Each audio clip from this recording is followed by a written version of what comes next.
A shadow moves across the earth, silent and unrelenting, swallowing everything in its path. It doesn't ask for permission, doesn't pause for mercy.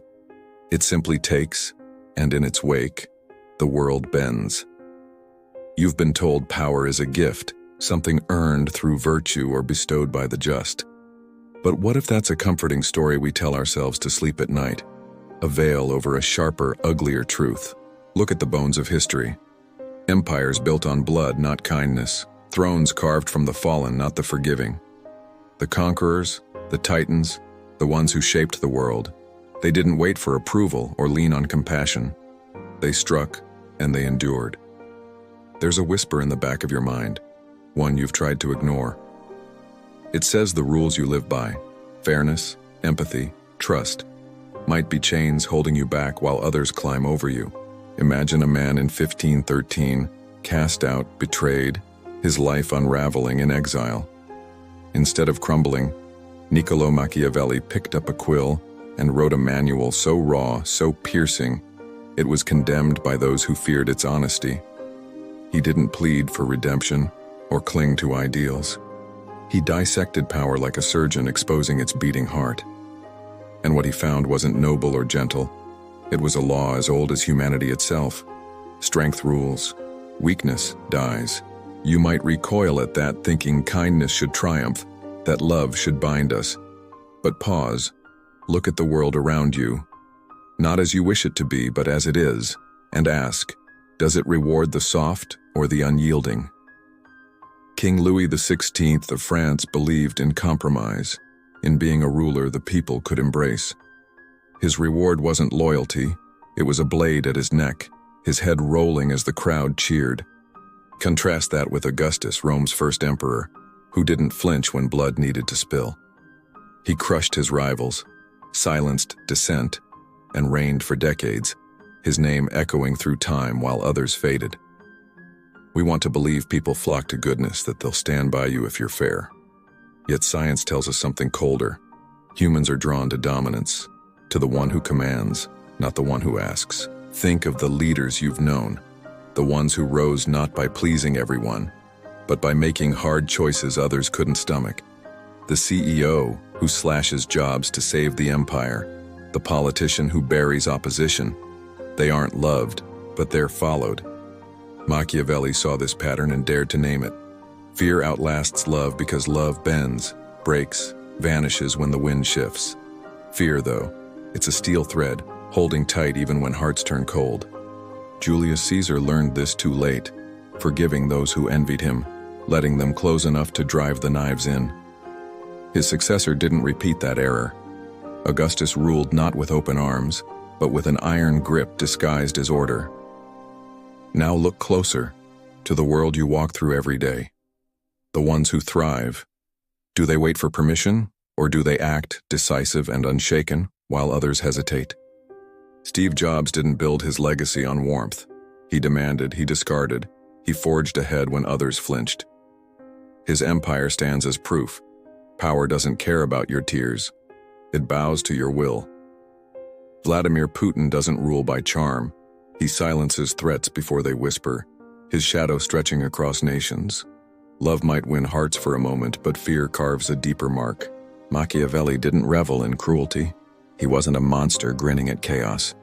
He was a mirror reflecting a truth we'd rather not face. Mercy can be a noose, tightening when you least expect it. Mikhail Gorbachev tried to loosen the Soviet reins, trusting in openness and shared ground with his foes. His empire didn't thank him. It shattered, and those he freed turned the shards against him. Joseph Stalin, though, saw enemies in every shadow and struck before they could rise. His reign was brutal, yes, but it held, a fortress of fear no one dared breach. This isn't about right or wrong. It's about what works, what survives when the storm comes. Hesitation invites ruin. Action claims the crown, even if the hands that lift it are stained. Picture Genghis Khan, a name that still trembles on the tongue centuries later. He didn't just conquer, he balanced terror with purpose, giving his people stability while his enemies knelt. His armies moved like a tide, unstoppable. Yet he rewarded loyalty, built roads, lifted the skilled above the noble born. Fear was his blade, but respect was his shield. Proof you can wield both. You might think this is ancient, distant, irrelevant to the life you lead now. But pause. Every choice you make, every step you take, brushes against this same current of power. The friend who betrays you when the stakes climb, the colleague who takes credit while you stay silent. Don't they echo this? Power isn't just thrones and wars. It's the quiet battles you fight daily. Machiavelli's sharpest insight wasn't about fear alone. It was about timing, about knowing when to strike. A threat ignored today grows teeth tomorrow. A rival spared becomes a dagger later. Napoleon didn't win by outnumbering foes.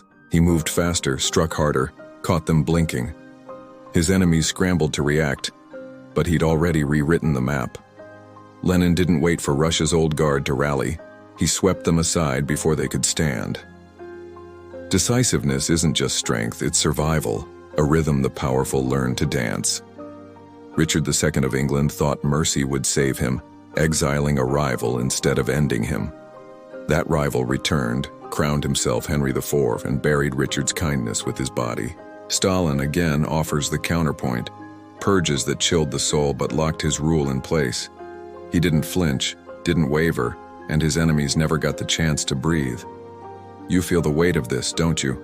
The pull between what you've been taught and what you see? We're told to trust, to give, to hope, but the world doesn't always repay in kind. Machiavelli's final gift is the darkest. Power isn't just force, it's a mask, a shadow you cast. The strongest don't shout their strength. They let others stumble into it, too late to turn back. Caesar played the loyal son of Rome while his legions sharpened their blades in secret. When he crossed the Rubicon, the city fell, not to his army alone, but to the illusion he'd woven. Deception isn't a side note, it's the heartbeat of control. A fox's cunning paired with a lion's roar. Tell the world you're harmless, then strike when their guards drop. That's the game. Napoleon rose from obscurity not by boasting, but by waiting, watching, letting others underestimate him. When he moved, it was with a force that rewrote empires, a lesson in silent thunder. Trust, though, that's the trap Machiavelli scorned most, the crack where power bleeds out. Caesar trusted Brutus, called him kin, and paid with his last breath as the knives fell. Enemies you can predict, they wear their hate openly, and you can brace for it. Friends, though, smile while they sharpen the blade, and that's where the real danger hides. You've felt this, haven't you? A betrayal you didn't see coming, a wound from someone you let close. Power demands vigilance, a refusal to let sentiment blind you to the knife.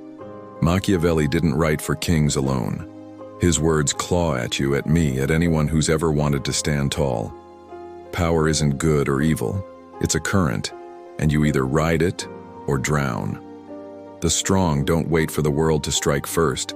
They shape it, bend it, claim it before it claims them. The weak linger, hoping for fairness and find only dust.